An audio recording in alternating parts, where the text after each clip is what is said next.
Assalamualaikum warahmatullahi wabarakatuh. Bismillah, alhamdulillah, wa syukuri nikmatillah, la haula wa la quwata illa billahil aliyul azim. Awal beragama mengenal Tuhannya dengan nyata atau ma'rifat menjadi dasarnya beragama. Benar imannya dapat disebut iman Islam, yang salah imannya disebut non-muslim, karena yang salah iman yang dipuja hanya berhala atas prasangkanya. Makrifat bukan sekedar ilmu tafsir, ilmu makrifat ke zatnya Allah Subhanahu wa ta'ala. Ibarat mata dapat melihat semua warna, ibarat telinga dapat mendengarkan zatnya suara, ibarat kulit peraba dapat merasakan kasar halusnya semua benda, ibarat hidung dapat memahami zatnya benda gas. Semua yang dapat dimakrifati oleh panca indera dapat dipahami oleh pikirannya manusia. Agama Islam dibekalkan ke jati dirinya manusia. Di awal kehidupan setiap dirinya manusia atau jati dirinya manusia dibekali agama Islam untuk dilaksanakan di kehidupan setelah akhir baliknya, agar untuk kembali beriman Islam dan agar sampai akhir hayatnya tetap iman Islam. Agama bukan dari Nabi, agama langsung dari Zat yang menciptakan semua alam ini. Di awal kehidupan atau setelah ruhnya manusia ditiupkan ke jasadnya manusia, ruh bersaksi dan menyatakan hanya Dia yang berhak dituhankannya. Semua nabi itu diutus agar semua manusia dapat menjalankan iman Islamnya seperti yang dicontohkan para nabi di zamannya masing-masing. Kita sebagai orang yang hidup di akhir zaman berkewajiban mengikuti syariatnya nabi akhir zaman, akan tetapi tidak boleh menganggap syariat dari nabi yang sebelumnya itu sesat, karena Allah Subhanahu wa ta'ala saja tidak pernah melaknat syariat yang diajarkan nabi yang sebelumnya. Nabi kita, Nabi Muhammad Sallallahu Alaihi Wasallam, adanya ajarannya para nabi itu berbeda-beda, karena memang tata hukum bersyariat itu dapat berubah-ubah dengan sesuai situasi dan kondisinya, yang memang benar-benar dapat membenarkan untuk merubah tata syariat tersebut.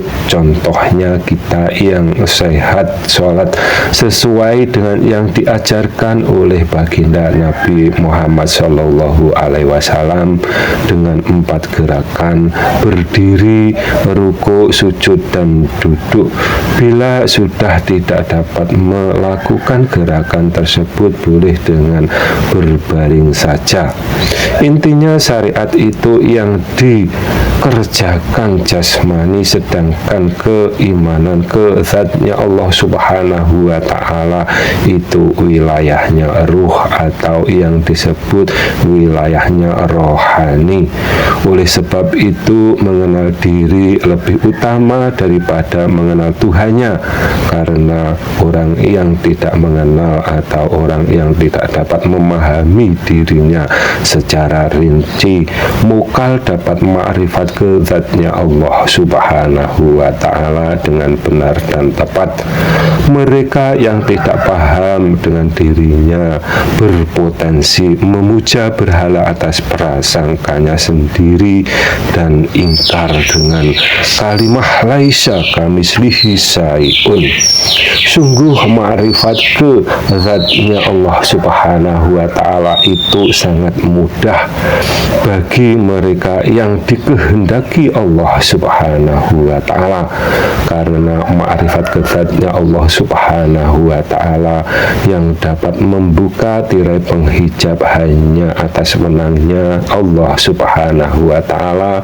Akan tetapi secara syariat setiap dirinya manusia diwajibkan mencari ilmu tersebut, dan bagi Allah Subhanahu wa ta'ala membukakan tirai penghijab bagaikan membalikkan telapak tangan. Sebagai manusia diwajibkan mencari ilmu dari guru yang benar-benar membidanginya dan yang benar-benar telah ma'rifat kezatnya Allah Subhanahu wa ta'ala, bukan sekedar dongeng semata. Sering kami melihat video mereka menyebut sebagai mursyid yang merasa telah ma'rifat, dan sering kami berkomentar dan mengajukan pertanyaan dengan menyebutkan sifatnya Allah Subhanahu wa ta'ala yang maha nyata dan yang maha gaib, dan kami ajukan pertanyaan mengapa disebut maha nyata dan maha gaib, maksudnya bagaimana.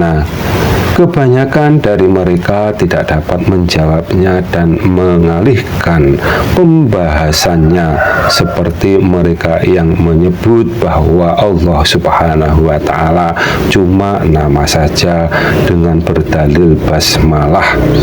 Ajarannya mereka dapat manunggal dengan Tuhannya, mereka memahami Pancasila, sila ketuhanan yang Maha Esa, dengan memahami mengesahkan dipahami makhluk yang ada kesemuanya dianggap sama dengan azatnya Allah Subhanahu wa ta'ala, atau disamakan semua makhluk dengan dipahami sama dengan Allah Subhanahu wa ta'ala. Mereka ditanya oleh pengikutnya dan dijawab seperti ini, maka saya pun akan menjawab. Berarti yang tanya Allah, sing jawab yo. Dalam ajaran tauhid disebutkan orang yang tidak dapat membedakan termasuk yang menyamakan. Orang yang merasa dapat menunggal, mereka mengira ruhnya sama dengan Tuhannya, dan ada yang tidak dapat membedakan langit dengan azatnya Allah Subhanahu wa ta'ala, mereka samakan. Yang parah lagi, yang hanya iman ayat Allah bersemayam di atas ars, Tuhannya dipahami cacat agar terkesan dapat memahami kalimah laisa kamislihi syai'un. Kanan semua tangan Allah adalah kanan, karena kalau ada yang kiri seakan-akan ada tercela. Kanan tangan yang kiri ya. Ini kalau hadis itu sahih ya. Apabila ada kata yang salah, kami mohon maaf. Semoga bermanfaat dunia dan akhirat. Akhirus salam. Wassalamualaikum warahmatullahi wabarakatuh.